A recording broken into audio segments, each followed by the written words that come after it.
Eh bien bonjour à toutes et à tous, c'est Sébastien des Chroniques de Saturne. J'espère que vous allez bien. Moi je suis ravi de vous retrouver. Aujourd'hui nous allons parler des Chevaliers du Zodiaque, donc Saint Seiya, et plus particulièrement de la Miklos EX d'Albéric de Maigret.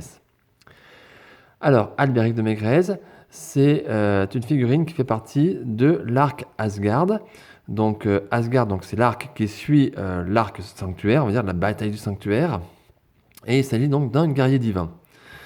À ce jour, Bandai nous a sorti 3 guerriers divins. Et donc c'est le quatrième qui sort.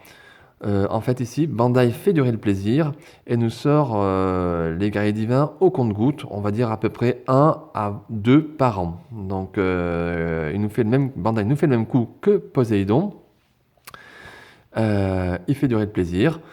C'est vrai que actuellement, si vous suivez un petit peu l'actualité Saint Seiya, en termes de Miklos classique ou de Miklos EX, nous n'avons pas beaucoup de nouveautés. Nous avons eu dernièrement la Miklos classique de Capella du Cocher, qui, au passage, je vous le dis clairement, m'a déçu en termes de qualité. Même si elle était jolie en termes de figurine, la qualité n'était pas si top que ça. Je vous renvoie à la chronique que j'ai faite sur cette figurine, il y a quelques temps.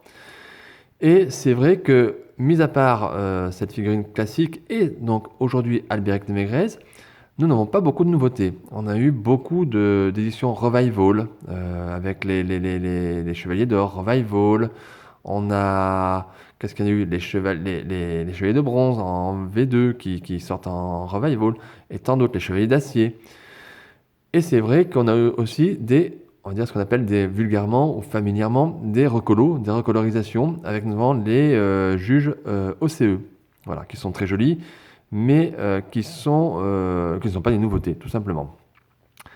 Et donc au fil entre toutes ces rééditions, on va dire ça comme ça, Bandai nous sort quand même quelques nouveautés.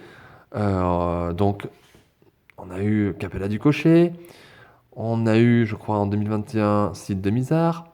Et on a aujourd'hui Albéric de Maigret. Donc, on est content. Moi, je suis content d'avoir cette nouveauté. Ça fait du bien, ça fait plaisir. Pas que des rééditions, parce qu'il y en a un petit peu marre aussi. Voilà. Donc, de temps en temps, une petite nouveauté, ça fait quand même du bien. Et je crois qu'ici, Bandai fait vraiment durer le plaisir pour que cette gamme, ça va dire, s'allonge sur plusieurs années. Voilà. Voilà, donc en tout cas en ce qui me concerne, moi je suis très content de vous présenter cette figurine-là. Si vous avez suivi ma dernière chronique sur Capella du Cocher, vous savez, je vous l'ai déjà expliqué, qu'en ce qui me concerne, maintenant, je monte mes figurines avant de faire la vidéo, voilà, pour avoir un regard autre, pour ne pas être dans le montage. Donc je n'ai pas fait exception. Albéric de Maigret est monté. J'ai déjà mon avis sur la question pour savoir si cette figurine est super ou non.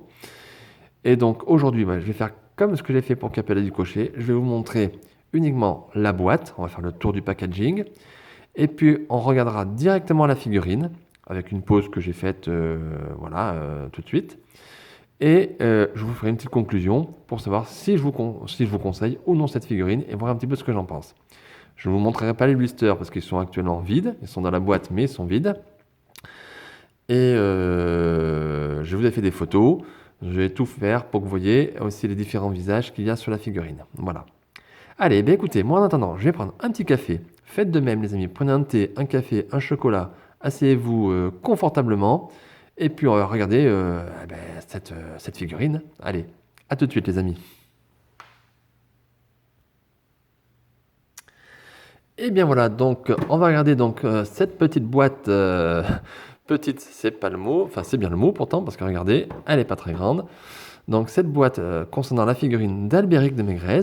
Alors, comme d'habitude, nous avons les petits logos habituels, donc Bandai Spirits, Tamachination, Tamachination Quality, la Toei Animation. Là, on a écrit en japonais Miklos EX. Là, je ne sais pas ce qui est marqué.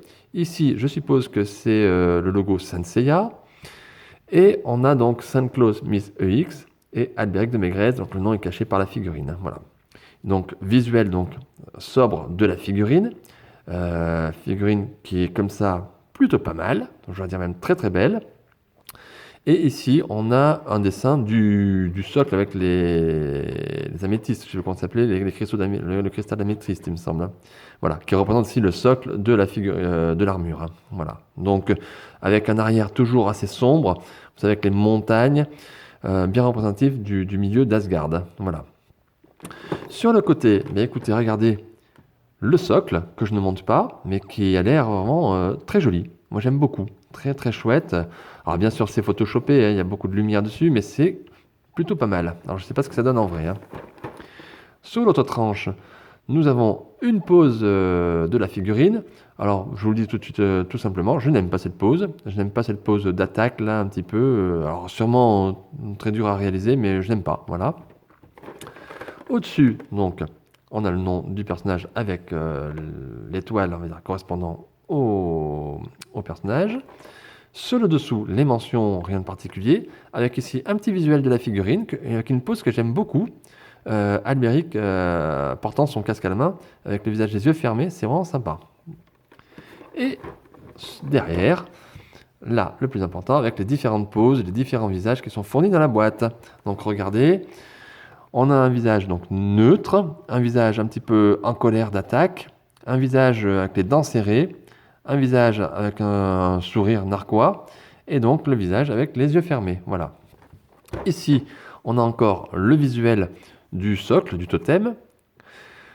Et je confirme, il est très joli. Et ici, trois différentes poses. Donc une pose un petit peu où ici, Albéric fait son attaque.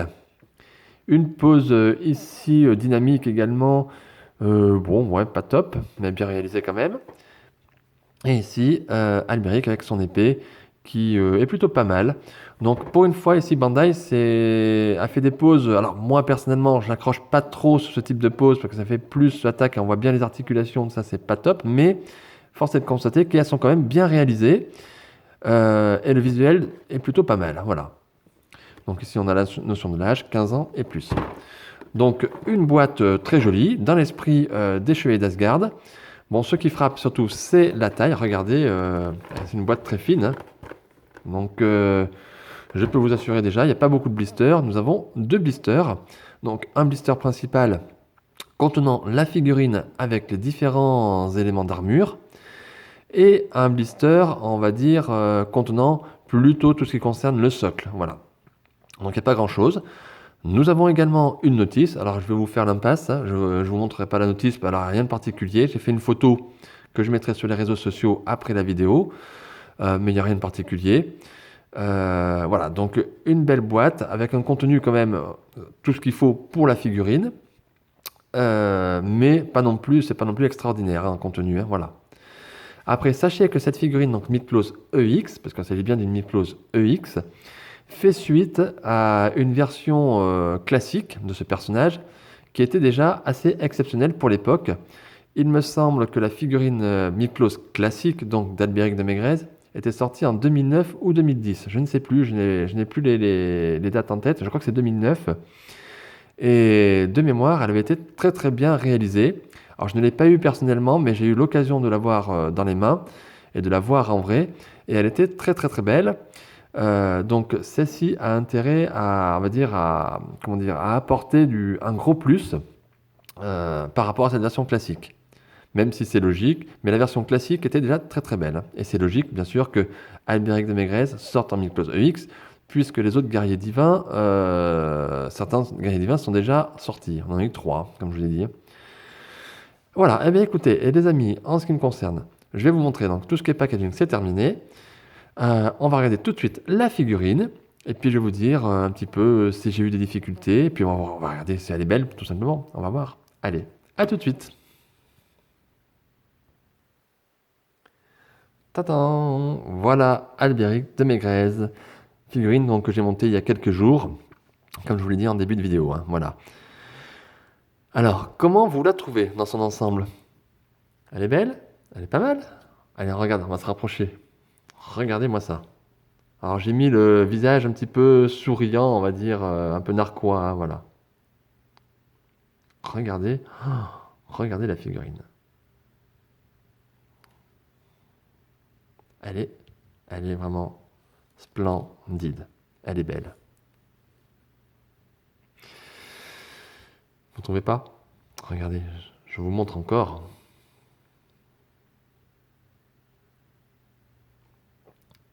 Sublime, non? Elle est super jolie. J'aime beaucoup. Esthétiquement, c'est une figurine que j'aime beaucoup. Puis regardez les couleurs. Sublime. Alors on va commencer, on va dire, par le commencement. Déjà, la figurine en elle-même, comment est-elle? Est-ce qu'elle est rigide? On sait qu'actuellement, les figurines avec Bandai Spirits, c'est pas tout le temps rigide, il y a souvent des défauts. Encore une fois, je vous renvoie à ma chronique sur Capella di Cocchi, un Mythos classique, qui a été une horreur en termes d'articulation. Eh bien, en ce qui concerne en tout cas Albéric de Maigret, la figurine est super rigide, que ce soit au niveau des bras, des coudes, des jambes, des genoux, c'est top, topissime. Voilà, c'est ce que j'appelle une figurine rigide. C'est ce que je demande à une figurine, une Miklos ou Miklos EX. C'est ça que je demande. Eh bien ça, Bandai l'a fait. En tout cas, sur mon exemplaire. Sur mon exemplaire, elle est nickel. Voilà, je vais pas vous cacher. Le test de la rigidité est parfait. Voilà, pour moi, réussi à 100%. C'est un plaisir à manipuler. Pas de peur de dire là, oh là là, elle va faire le grand écart, elle va tomber partout. Non, et puis elle est très stable. Voilà. Donc, en ce qui concerne la rigidité de la figurine en elle-même, c'est top. Voilà, 100%. En ce qui concerne les pièces d'armure, donc, ce sont des pièces d'armure qui, comme d'habitude, hein, il faut faire très attention quand vous allez manipuler la figurine. Les pièces sont plutôt fragiles. En ce qui me concerne, je n'ai pas de défaut apparent. J'ai bien regardé, donc je n'ai pas de défaut particulier de dépeinture. J'ai aucun pet. Les protège-mains qui sont au nombre de 4, donc ça c'est pas mal, n'ont pas de défaut. Je les ai manipulés pourtant et la peinture ne s'enlève pas.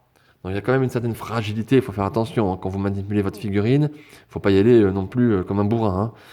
Mais force est de constater que en termes de qualité de peinture, je ne peux que dire une chose, là aussi c'est comme la rigidité, c'est du 100%, 100% réussite. En tout cas, sur mon exemplaire. Voilà. Après, les couleurs. Les couleurs, moi je les trouve vraiment splendides.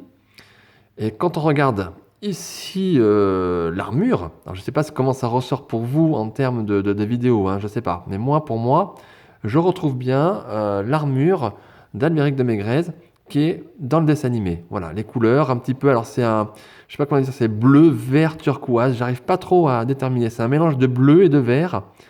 Oui, c'est un peu turquoise. Mis à part le casque, regardez bien, vous devez bien le voir là, la différence.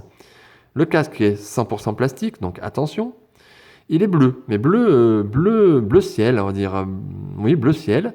Alors que le reste de l'armure est plutôt, oui, bleu turquoise, un petit peu tourné sur le vert, voilà. Donc, difficile à dire ce que c'est comme couleur, mais ça tranche. Si on regarde bien le casque et l'armure, ça tranche énormément. C'est quelque chose que je trouve. Alors, honnêtement, je ne sais plus. Hein, je n'ai pas regardé le dessin animé, donc je ne veux pas dire de bêtises. Je ne sais plus si c'est comme ça dans le dessin animé, mais ça me choque un petit peu, c'est parce que ça tranche. Mais c'est pas moche, attention, ce n'est pas moche du tout. Hein. Voilà. Mais ça fait bizarre d'avoir le casque vraiment bleu clair, entre guillemets, et l'armure bleu turquoise. Voilà. Donc, je lui ai mis à sa main donc l'épée, son épée, avec un effet d'énergie qui est fourni dans la boîte. Je trouve ça du plus bel effet, c'est sympa.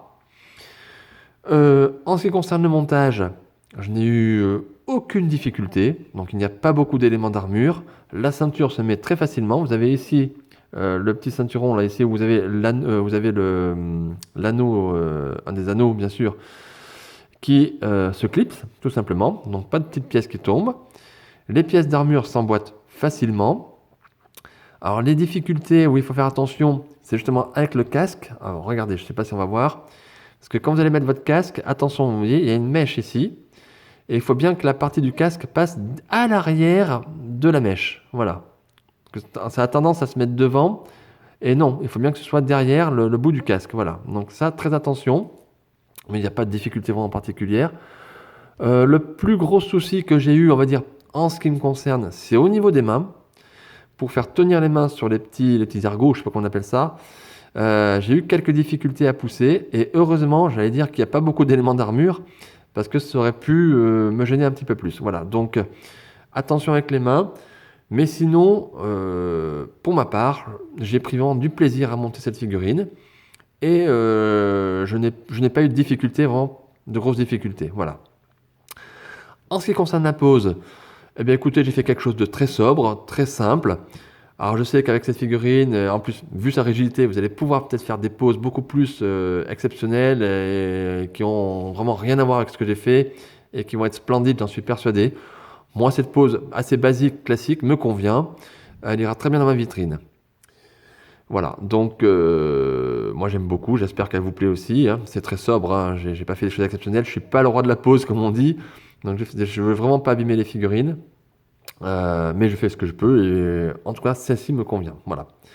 En ce qui concerne les visages, donc je vais pas vous montrer dans la vidéo vraiment les visages parce qu'il n'y a pas vraiment d'intérêt. J'ai fait des photos, une photo avec des visages dans le blister, vous pourrez voir un petit peu, ils sont bien réalisés, ils sont chouettes. Et effectivement, c'est le plus, on va dire, de cette figurine, c'est les visages. Si on compare par rapport à la Mythos classique d'Albéric, je pense que les visages, c'est le gros plus. Pour le reste, la Mythos classique fait bien son boulot, hein. Donc à vous de voir si vous voulez vous procurer la Mythos EX ou non. En tout cas, elle est très très belle. Et puis écoutez, voilà, hein. Donc qu'est-ce que vous voulez que je vous dise de plus? Ben, pas grand-chose. Moi, j'ai pris du plaisir à monter cette figurine. Je vous le remontre encore, regardez, hein, avec le visage. Allez, on remet, hop, petit visage souriant. C'est un plaisir, ça fait plaisir. Je suis un petit peu rassuré parce que ça fait quelques Mythos que j'étais un petit peu déçu. Et finalement, avec cette figurine-là, ben, je suis content. Ouais, et puis j'aime beaucoup la couleur. Et c'est marrant parce que la couleur, on a l'impression qu'elle change en fonction. Je regarde un peu la caméra, j'ai l'impression qu'elle change en fonction de la position où je la mets. Mais bon, que c'est curieux. Mais en tout cas, moi je suis content. Voilà, je peux pas vous dire plus. Regardez. J'espère que vous aimez. Si voilà, donc ouais, et puis c'est une figurine stable, c'est un plaisir de monter. Bandai, si c'est une personne de Bandai écoute cette vidéo, ça m'étonnerait, mais on ne sait jamais. Continuez dans ce sens parce que c'est vraiment une très très belle, une très chouette figurine. Voilà, en termes de rigidité et en termes de qualité. Voilà, et bien sûr d'esthétique. Allez, écoutez, les amis, on va faire une petite conclusion. Je vous retrouve. Je vous dis si je vous la conseille ou non. Je pense que vous avez déjà un avis si vous avez bien écouté ma vidéo. Et puis voilà, on va faire une petite conclusion. À tout de suite. Allez, bien voilà, donc on arrive à l'heure de la conclusion pour cette figurine. Alors, question, est-ce que je vous la conseille, oui ou non? Bien évidemment, c'est un grand oui. Là, pour le coup, sans aucune hésitation. Si vous devez faire un achat d'une figurine actuellement en Mythos EX, c'est celle-ci, parce qu'elle est belle, voilà, tout simplement. Je la trouve sympa. Je retrouve le personnage de mon enfance, le méchant de mon enfance. Il y a sûrement des défauts, il faudrait peut-être regarder plus en détail. Bien sûr qu'il y a des choses qui ne sont pas parfaites, tout n'est pas parfait dans une figurine. Mais en tout cas, sur mon exemplaire, moi je suis content à 100%. Et je suis ravi. Et actuellement, j'avais été, on va dire, je n'étais pas, on va dire, avec les autres guerriers divins qui sont sortis, je n'étais pas avec des grands waouh quand je voyais la figurine. J'ai trouvé belle, mais sans plus. Et bien, celle-ci, pour le coup, alors, je ne vais peut-être pas waouh, mais pour moi, c'est la plus réussie à ce jour. En fait, c'est celle que je préfère en termes de couleur et d'esthétique. Voilà. Donc, je ne vais pas vous mentir. Je la trouve vraiment sympa. Voilà. Très, très belle. Voilà. Donc, oui, je vous la conseille avec un grand oui. Alors, en termes de prix, c'est une figurine qui reste chère, parce que vous savez que les Mythos Saint Seiya sont chers, malheureusement. Donc, tout le monde ne pourra peut-être pas se la procurer. Il faut bien compter entre 90 €, ce qui reste un gros budget. Et en fonction de l'endroit où vous allez la voir, vous pouvez la trouver à 150, 160 €. Donc, ça reste encore énorme comme budget. J'allais dire, encore abordable quand même. Parce que je pense que dans quelques années ou quelques mois, cette figurine ne sera plus disponible ou alors elle sera à des prix dépassant les 200 €, malheureusement. Donc si vous avez la chance de pouvoir vous en procurer une, ben, foncez, voilà. C'est encore le moment, je pense, de vous la procurer. Je pense qu'elle est encore disponible dans certains endroits. Voilà. Voilà, donc je peux pas vous dire plus. Jolie figurine, je vous la conseille. Moi, j'ai pris un plaisir fou à vous présenter cette figurine-là. Je suis très content. J'espère qu'en tout cas, vous avez passé un bon moment. Voilà, donc si vous avez aimé la chronique, eh bien, je vous invite à mettre un petit pouce bleu, un petit like, un petit commentaire si vous le souhaitez. N'hésitez pas non plus à partager la vidéo pour faire connaître aussi ma chaîne. N'oubliez pas de vous abonner, bien sûr, à ma chaîne YouTube, Les Chroniques de Saturne. N'oubliez pas la page Facebook. Et puis, je vous dis qu'on va se retrouver plus tard avec d'autres figurines qui arrivent ou qui sont déjà arrivées. Surtout, amusez-vous bien, hein, profitez bien, prenez bien soin de vous surtout, faites bien attention à vous. Et puis, je vous dis à très vite les amis, hein. Allez, bye.